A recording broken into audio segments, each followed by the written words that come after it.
Atheists are known for being having huge metaphysical certitude that equals or mirrors that of the most fervent believers. Yet in your book, you start, your credo is about how you say, the most important phrase is, I don't know. Well, yeah, I really see that that whole idea that atheists have certainty is, I believe, a complete myth. I know the hardcore atheists. I know Dawkins. I know Hitchens. I know Harris. I know Dennett. I know the guys. And I've never heard any of them say that they are certain there's no God. They say they don't believe in God. I suppose the one that is most often asked is, how can I say I know there's no God? And these are from people who don't understand the ABC of the atheist argument, which is that we don't say and can't prove that there's no God, but we will say there's no good evidence, and there's never yet been evolved a good argument for saying that there is. That's why we're more modest than we perhaps look sometimes. Which is that I can't know that there's no God, but I think it's the same as fairies. That's a sort of cautious thing to say. I'm not saying there's definitely no God, but the arrogance of a religious person who just knows, not only knows that there's a God, but knows it's this God, it's the Christian God, it's the Trinity, and the Virgin Mary was born of a virgin. They've got it all written down pat, and they've got absolutely not a shred of evidence for any of it. That's arrogance. No, I'm an agnostic too in that sense. In The God Delusion, I made a 7-point scale.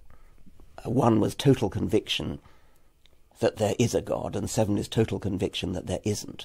And I put myself as a 6.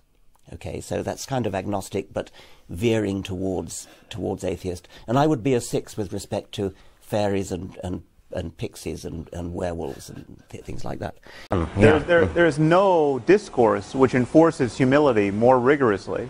Scientists, in my experience, are the first people to say they don't know. If you get a scientist to start talking off his area of specialization, he or she immediately starts hedging his bet, saying, I'm sure there's someone in the room who knows more about this than me, and of course, all the data's not in. This is the mode of discourse in which we are most candid about the scope of our ignorance.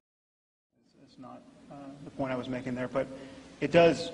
That point of not knowing what happens after death is what worries me about this conversation. I've been very worried about this, that all of you have given up a perfectly serviceable Tuesday evening only to hear the 4 of us tell you every which way that we have no idea what happens after death.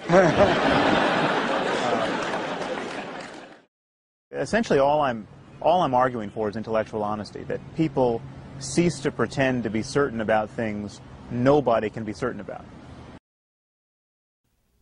You don't get anything worth getting by pretending to know things. The offer of certainty, the offer of complete security, the offer of an impermeable faith that can't give way, is an offer of something not worth having. I want to live my life taking the risk all the time that I don't know anything like enough yet, that I haven't understood enough, that I can't know enough. Socrates tells us that the only definition of being educated, let alone learned, is to begin to understand how little you know.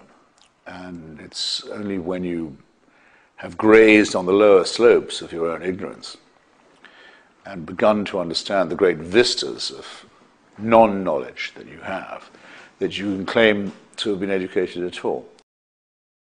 We rejoice in not knowing, not because we don't want to know, but because we've got something to work on. Absolutely. That's why people do puzzles. It comes back to hobbies. You do a puzzle because you don't know the answer yet. To complete my first burst, as it were, I think I gave you fair warning, ladies and gentlemen, brothers and sisters, that Dr. Lennox would have to claim to know more than he can possibly know, and he by no means let me down. He knows that he's saved. He knows who's saved him. He even knows who hung the stars in the sky. How he knows this, I don't know. It was a bravura performance in its way, but I don't think if you're going to claim to know who put the stars up there, that you should be citing Albert Einstein. And this is my big issue with religion, is people are so sure, You know, they're so certain of what happens in the afterlife, down to the specifics. You know, you get 72 virgins, not 70, not 75. Really, how will you know this? Oh, when you meet Jesus, he'll be sitting at the right hand of the Father, and he'll be wearing a white tunic, and there'll be gold piping on the sleeve, and there'll be 12 angels around him, and 4 of them will be blowing trumpets. It's like, why don't people go, how the hell do you know this? Well, what are you, where are you getting this from? I don't know what happens in the next world. That's how I know that you don't, because you don't possess mental powers that I don't. Right.